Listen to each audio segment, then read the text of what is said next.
Where do we get our sense of who we are? Where do we get our sense of what our life is about?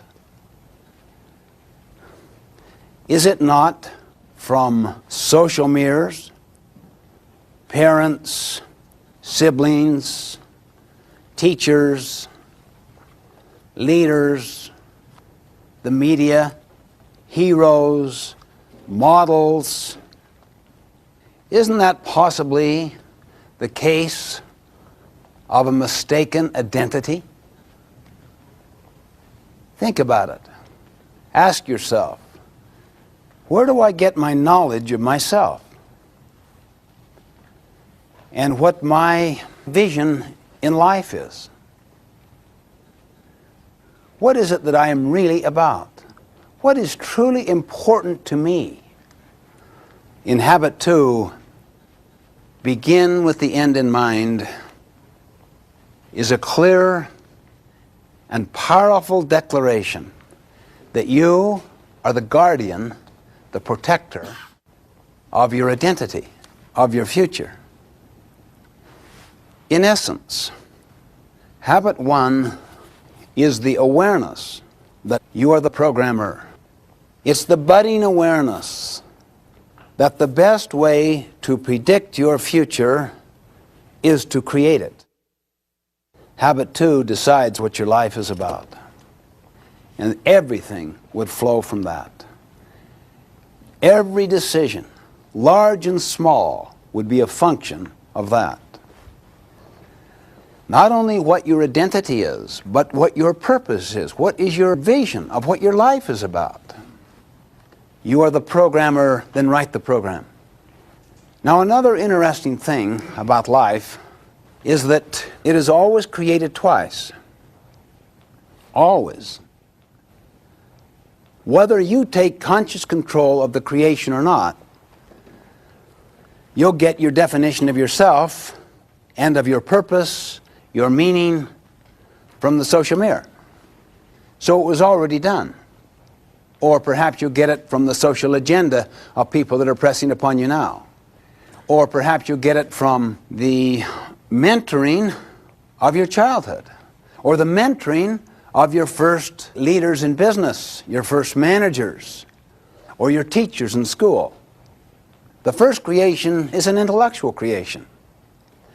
The first creation is of the mind and of the spirit. The second creation is a physical creation. This building that we're in now was created in every detail before the earth was touched. If that was not the case, the price of the building doubled because of expensive change orders. Anyone want to share your experiences with expensive change orders? Why they came about? Okay. I'm in the restaurant business and we build a lot of restaurants. We built a restaurant a year ago that had severe access problems. We didn't plan in advance. We let external forces drive our decisions, zoning, the city, etc. And we've got a situation there where we've got a $600,000 restaurant, nobody can come in or leave.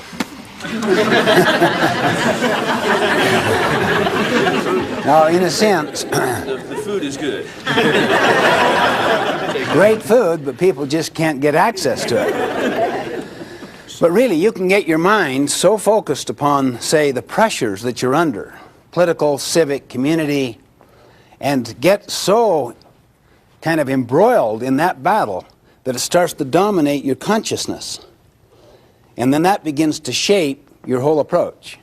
Now we've gone in and worked with people, and we've taken the time and the planning necessary to make a change, and it's going to cost, $40,000, $50,000 to make that change, but in order to make the return on the restaurant, we've got to do it.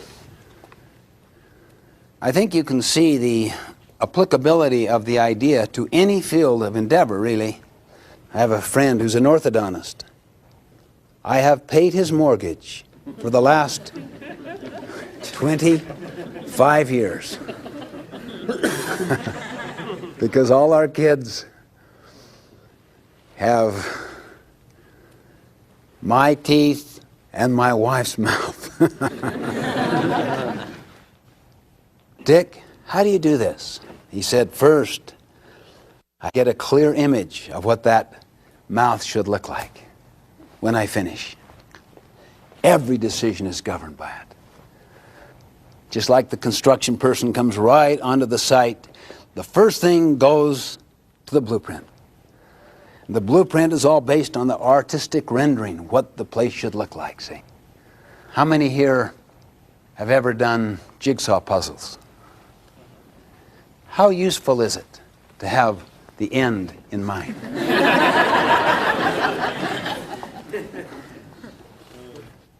I find that the key is to begin with the end in mind.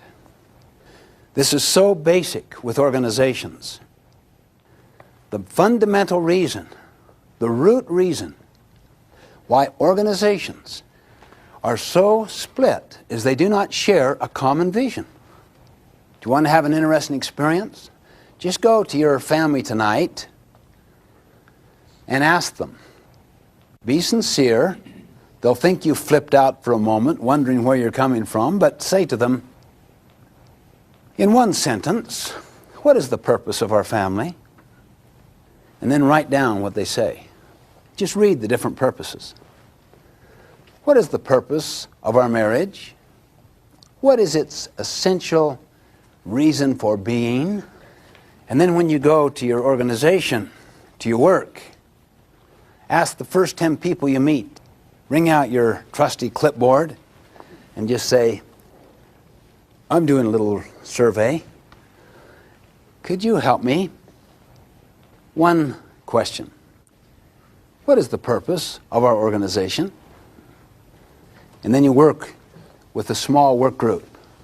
What is the purpose of this work group? What is the purpose of the board of directors? What is the purpose of this executive committee? What is its essential role? What are its high priority goals?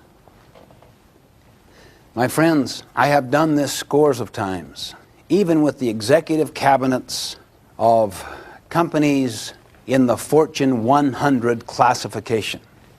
Big companies, sophisticated organizations. And in almost all cases, the top executives are absolutely chagrined, embarrassed. They cannot believe the different descriptions that are being given as to purpose, as to vision. You think, what's going on? I mean, really. And you could have a mission statement on the wall, or on little plaques on their desks, or in their wallet, or purse, or whatever. It is not central to the culture. The whole organization cannot begin with the end in mind. What if everybody participated in the use of their proactive capacity to create that vision and to participate in it and to create it over a period of time to where they really feel it? That is our vision. We share it together. To begin with the end in mind is the most important decision. And you know, this applies to every field of human endeavor. If you don't take charge of the first creation, it will be done for you, even for you personally. And you could live your whole life based upon a very limited, straight-jacketed notion of who you are, based on a few social mirrors, and have never unleashed the talent, the unique gifts that you may have been given.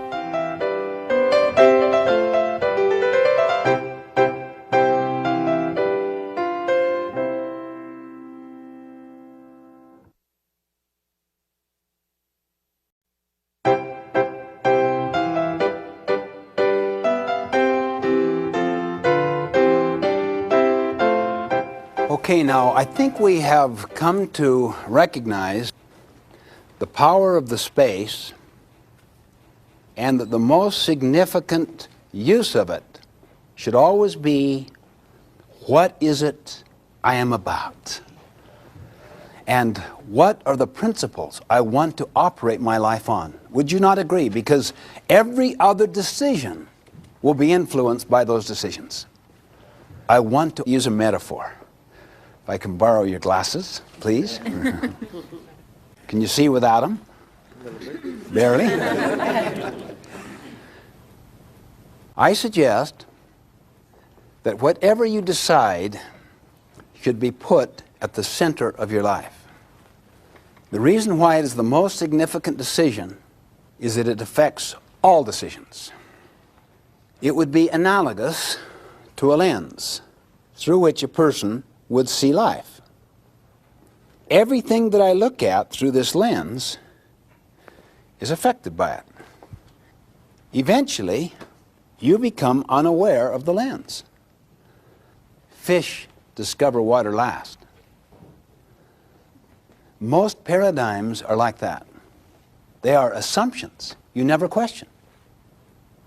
That is just the way things are. So the lens I look through governs how I see everything. All right, now let's just say that I put my work at the center of my life. Everything is oriented around my work. All relationships, all pleasures, everything has to do with my work. Tell me, let's say I'm in the sales business. My work is the center. How do I see my relatives? Contacts, customers, referral sources. How would you perceive your little children, let's say, with this pair of glasses on? You're work-centered. Yeah, obstacles. Oh, I have to deal with that. What an interference. Go through the motions, you know, try to do my family thing so that I can get back to work.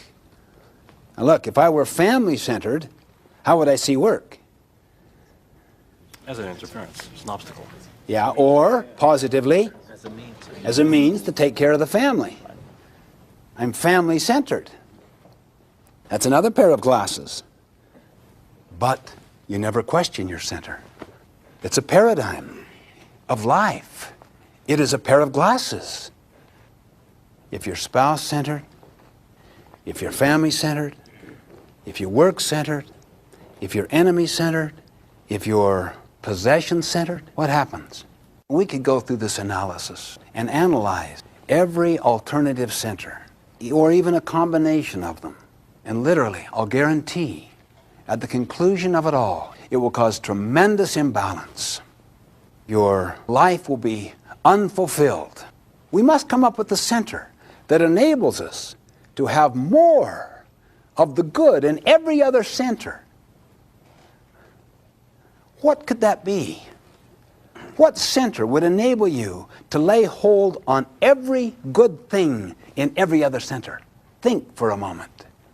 It would have to deal with whatever change came along, because it would be changeless. It would have to deal with something that would give you a constant frame of reference to make all decisions by. It would have to give you the unleashing of your power, high levels of capacity, of mental and emotional and social power, where you become a force, the creative force of your own life, where you become someone who influences for good other people's lives, who models and mentors others toward a center that they themselves select. What would this center be? The principles. Why do you say principles? Because they don't change. Okay, they don't change. They're changeless. In fact, even as we discuss this right now, my friends, you are listening through your center. Saying principle-centered doesn't make it so. You are listening to principles through your center. The key is not just a principle. It's a balanced set of principles that deals with the totality of our nature.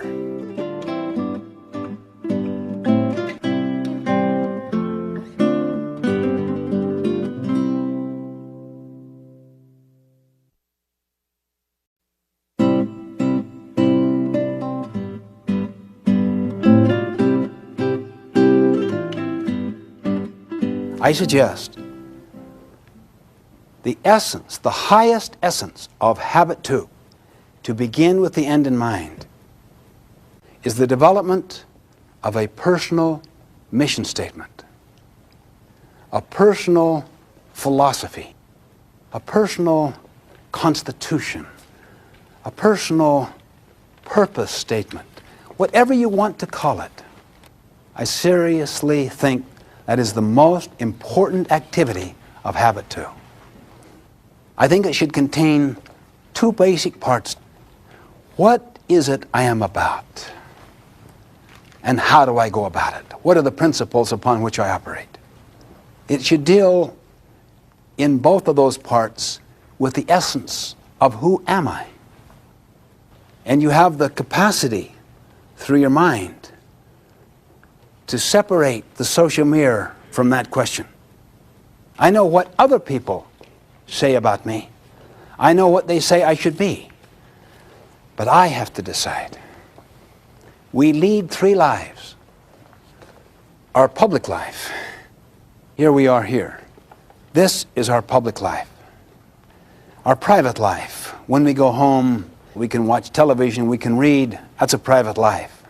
But when you're dealing with the development of a personal constitution, you have to go into the deep inner life. The life that influences the other 2. The life where you decide the most fundamental issues of your life. Search your own hearts, for out of it flow the issues of your life. It's a more secret life. No one knows the thoughts and intents of your heart. You alone have that awareness. And you can step in on your own deep internal life. You can step in on it. You can take charge of it. My friends, think about it. Study the lives of people that rose above difficulty, abuse, contention, dysfunctional homes. Study the lives of great figures in history who have really made a difference. And you'll almost always find they did profound work on the inner life. The private life is not the inner life. I could live a very private, independent life and enjoy it. It could be relaxing to me. It could be pleasurable. It could be my own life, my own choices. That is not the deep inner life at all. The deep inner life requires going inside and looking at your private and your public life, at both of them. It goes inside to look at your own motive structure. Many people, unless they are in pain because of something they care about that is not being fulfilled, will never even go into their deep inner life. In a sense, they're being lived. They're not living. And Gandhi, at one time he said, a person cannot do right in one department of life whilst attempting to do wrong in another department. Life is one indivisible whole. Listen to his statement. A person cannot do right in one department of life. For instance, the public life, to have the right appearance, see, whilst attempting to do wrong in the private life, or say the deep inner life. Why? Life is one indivisible whole, and people feel it. The vibes are sent out. So, my friends, I suggest work on 2 things, vision and principles. And this will be profound, deep work. Get perspective. Take time. Be patient. Give yourself several months, at least weeks. You've got to pay a price. Why? Because there's so much scarring. There's so much history, social and psychic history, already in you. You probably will discover pockets in your life that you don't want to look at. Closets, motives that really are not of the highest order from your own standard. There are defense mechanisms that are used. In other words, prepare to pay the price.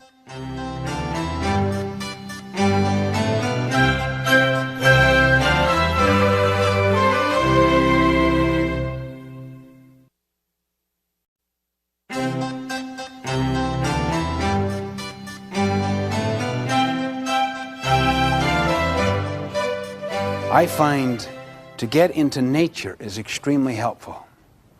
To get alone in nature, to begin to look deeply at yourself. In fact, one of the stories I really like was this person who was filled with some kind of disease he couldn't identify. Went to see his friend who was also a physician. Can you help me? I don't know what it is. I just don't feel good. It's just a kind of a general malaise, and I don't have much energy. Can you help me? The friend knew this person well. He talked for a period of time, and then he said, yes, I think I can help you. I have 4 prescriptions, but you must follow them implicitly. Where is your favorite place? Well, what do you mean? When you were a boy, what did you look forward to the most? Where did you like to be? He said, oh, the beach. I mean, all year long we would think about the beach. And every chance we had, we would go to the beach. We would have family times. I did so much. He said, fine. He writes out the prescriptions. Go to the beach and spend the day following these prescriptions. What do you medicine? Follow the prescriptions. You're kidding. Wait till you see my bill. You'll know I'm kidding. But you can't take anything. No radio, no reading material, no books, no magazines. Just get deep into nature. First prescription. You take at 9, the next one at 12, the next one at 3, and the next one at 6. He arrives at the beach, walks down from his car, pulls out the prescription. Listen carefully. 2 words. Listen carefully. What could this possibly mean? See, he's in his private life, isn't he? I mean, I've listened to everything I can hear right now. I'm finished. And I have to do this for 3 hours? Okay, I heard those birds. Yeah, good. I hear the surf coming in. I can even hear sand crabs if I listen very carefully. I can hear them. I can hear the wind blowing. I can hear the rustle. Isn't that interesting? The more I listen, the more I can hear. He's starting to silence himself, to get quiet, to slow down this frantic pace of his public life and his disenchanted private life. He almost, after a period of time, becomes euphoric. He's so peaceful. He just hasn't felt this way. He's getting deeper into his inner life. He's almost loath to take the second prescription because he has really enjoyed this first one. He pulls out the second one. 3 words this time. Try reaching back. That throws him. What could this possibly mean? Try reaching back. Well, maybe I should start thinking about the past. So he started to get into his memory. You know, I remember after school, I can remember the excitement we had. I can remember my brother. What a choice association. he became very nostalgic, very emotional. He remembered running down the beach after school with his brother, just screaming like wild people that just couldn't get enough of this fresh air, this scene, this freedom, and the excitement, and how they would just kind of dance around and hug each other, and they would have family times. And they would play in the surf and the water and build castles. And this thing went on for 3 more hours. And he was even more loath to move to the third prescription. This time, though, he was really deep into his inner life, which contains so much of memory. Third prescription. This was the tough prescription. This was the core prescription. The other 2 were in preparation for this one. This drove him into his deep inner life with enormous force. Re-examine your motives. For 3 hours, re-examine his motives. What is my center? What is my vision? What is my mission? What is my core? What is it I'm about? This was tough, really tough. He began to observe a pattern. He began to discover that he had put at the center of his life himself, his own need fulfillment, that he was selfish. Even some of his so-called selfless activities were selfish in that he wanted to be known for them. There was nothing anonymous, deeply anonymous in his service to others. His private life was different than his public. He would put on that he was caring, but inwardly there was some selfish motive that was being served inside himself. And he started to come to an awareness, his malaise, his boredom, his disease was of the spirit, the selfishness of his life, that his whole motive structure was improperly centered, not on true contribution. And he spent much of that time reorganizing, reorienting, replanting new motives, new desires, those that were congruent with higher principles. And that was the creative part. He started using his imagination instead of just living out of his memory. You see, when you live out of your memory, you focus upon the past. When you live out of your imagination, you focus on the future. What lies behind us is nothing compared to what lies within us and ahead of us. But it took this self-analysis, this self-awareness, this self-exploration to get him to the point where he was really willing to explore, to examine his motives, and to cultivate new ones. When 6 o'clock came, he had finished. For the first time, he knew, I know what my life is about. I know what I'm not about, too. I know the cause of my problem. I haven't yet healed it, but I know what the direction is I want to take. So he takes out the last prescription, and it says, now write your troubles in the sand. He takes a piece of shell and goes to the high water mark and makes a few markings on the sand. And the last sentence is, and the tide was coming in. It's a beautiful story. It contains a lot of real wisdom in it. It teaches you, don't start writing your mission statement yet.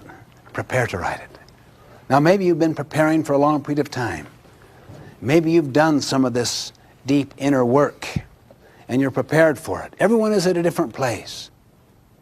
Try to tap into your sense of vision. What are your unique gifts, Use self-knowledge. Take time. Listen to those who see the potential in you. Listen to them. Sense their affirmation of you. Study the lives of people who have inspired you, of heroes. What is it you so admired? So you can get a sense of what principles you want to build upon. You want to write a mission statement that is timeless. You want to write something that will never change. Now, in fact, as you mature and your consciousness raises and so forth, you will change it.